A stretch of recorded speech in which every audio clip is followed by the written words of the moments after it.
So when we got sick, we kind of neglected everything.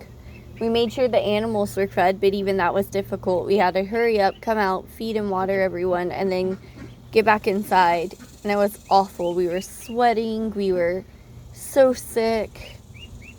It was just horrible. It's taken us weeks to really recover, and even now, I have a horrible migraine. And the homestead has suffered because of it. But luckily, this is the hottest month of the year, and we're getting through it.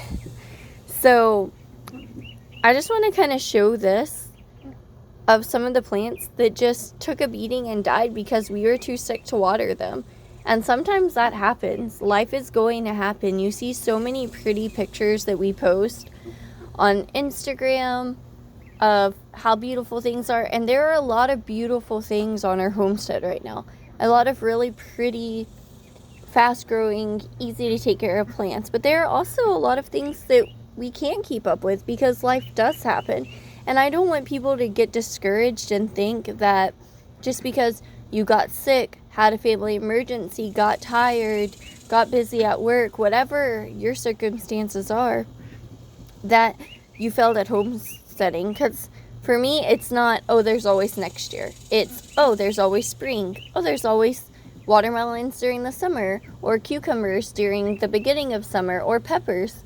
And then for fall, there's always fall crops. And then during winter, because we do live in Southeast Texas, there's always kale and lettuce and things like that. So I don't even look at it as, oh, I messed up, I can do this next year. Now I look at it as, oh, well, I messed up. There's always the next gardening season. And for me, that's 3 different seasons in one year, which is really great. My summer garden did not do well. It has taken a beating. I've gotten sick multiple times. My children have been sick multiple times. Our plant starts that are left in here took a beating, but we did really well over winter. We were able to harvest literally thousands of carrots. We were able to get, our little freezer is currently full with squash and all of these things. The squash was given to us by my brother because his garden did well. And there's still peas and carrots and dehydrated kale and our herbs that did really well during the cooler months. And we're still eating on those. So if you fail during one season, I wouldn't even look at it as failure. I would look at it as life happens. It's a learning opportunity. But the cool thing is, our globe artichokes are doing pretty well. These are baby globe artichokes. And honestly, I didn't think they would. The topsoil is really dry, but when you stick your finger down there, it's really a nice consistency. So I'm amazed that they survived out of all the plants, because these have been my hardest to grow in the extreme heat that we've had, up to 112 degree days. And I look at my thermometer and it's in the shade, it's over 100 degrees. So when you have direct sunlight, it really messes with everything. However, I've started growing during the summer under the shade of trees and building areas that have where our blackberries are or trees are, putting plants underneath them that love heat but can't take a month of over 100 degree days. So this is another pretty good example of how messy the homesteading can get. It's been raining for days. We haven't had rain hardly at all for months now, and now it rained all at once. And believe it or not, this water was just cleaned out. We're gonna have to clean it. We clean it twice a day, morning and evening. It's not gonna be enough right now because we've gotten so much rain. We haven't been able to go out much, on top of we were sick, and now all of this is turned into mud. So I'm gonna have to get some kind of bedding to really lay down. This is usually a really hard area. And the cool thing is, when we drain this pool, it drains out here and it goes straight to our banana trees over here. Fun fact, banana trees are actually herbaceous plants. They're not even trees at all. But the water drains over here, and these banana plants really love water. So it's really great for them. But it's not so great for the duck area. So I'm really going to focus this week on getting some bedding put down and building this up, which will probably still have to change periodically because we went from getting no rain to getting quite a bit of rain, and the ground just isn't soaking in the water. It's the same when you garden. I always like to pre-soak the garden and come back in about 5 to 10 minutes and then water, because the water will just puddle up on top of the ground when the ground gets so hard and so compacted from the lack of water.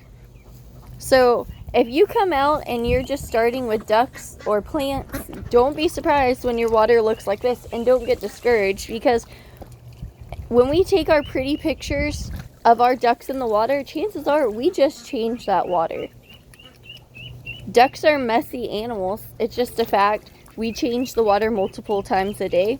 And whenever it's wet and muddy like this, we're going to have to do the work to change it more and to put down bedding and clean up the area that the animals are in. And that's just a part of homesteading. So I don't want anyone to get discouraged by all the pretty pictures they see where everything looks okay, because that's not necessarily the case. You know, things can look okay for a little bit, but it's something we have to work for. Maintenance is everything. Whenever you're homesteading, you can continuously add and add all the time, but if you're not maintaining what you're adding, then it's just going to end up back to where it started. So maintenance is really important on a homestead. If there's anything that I learned, it's maintaining the gardens and the animals that you currently have is way more important than expanding, because if you expand slowly, then adding 1 or 2 garden beds at a time or one small area, once you've learned how to manage the other areas, it doesn't feel like a big feat to just add one more thing.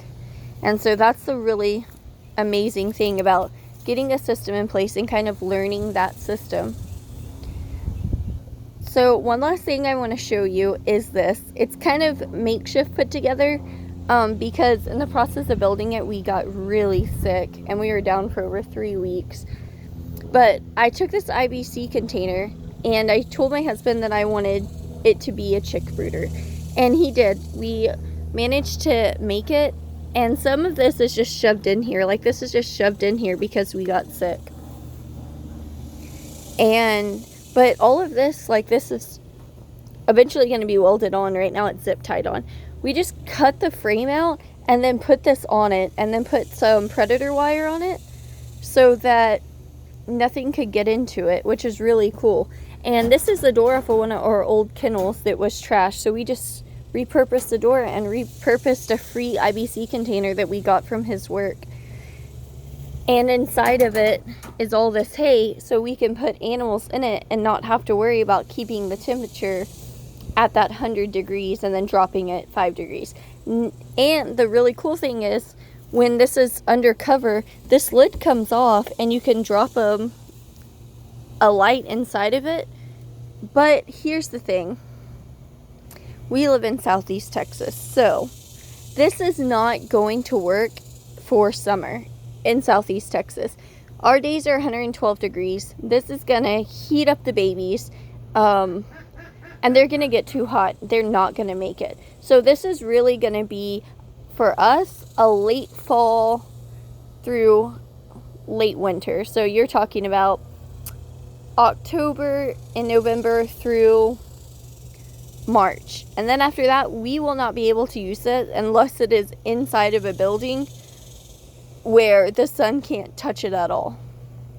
But if you're not inside of a building, or if you're in a cooler climate, this is a really cool idea, and it'll keep your babies extra warm. So it prevents you from having to use a heat lamp as often, but it still gives you an option to put a heat lamp in there. Now, if you're going to put a heat lamp in, you're going to have to get it under some kind of cover or awning, just because if rain, snow, anything hits that heat lamp, heat and cold causes the glass of the lamp to shatter. It's just how it is.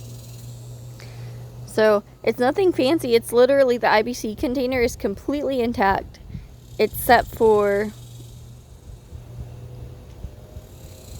where we've cut it open right here and put the gate on. I was in the middle of recording and my oldest came out and he lost one of his molars, so it's about that time for him. So I'm gonna head inside and help him take care of that. I appreciate you watching. This is just kind of a thrown together video. I have so much to show you guys because so much has happened in a short period of time, but I just wanted to show kind of a more realistic standpoint on everything that's going on. I mean, look around, there's just stuff everywhere because we're in the middle of projects and life just happens. So I want whoever's watching this to kind of not to get discouraged and to understand that when you're homesteading, things are going to happen and you're going to have to find a way to carry on. But don't look at pretty pictures and think that everything in life is just pretty all the time, because look at this. Weeds grow up around our plants. We have to pull them. We experience life just like everyone else, I promise you. So take this opportunity to just keep pushing through and not get discouraged. And I hope that everybody is happy and healthy and has a wonderful and blessed day.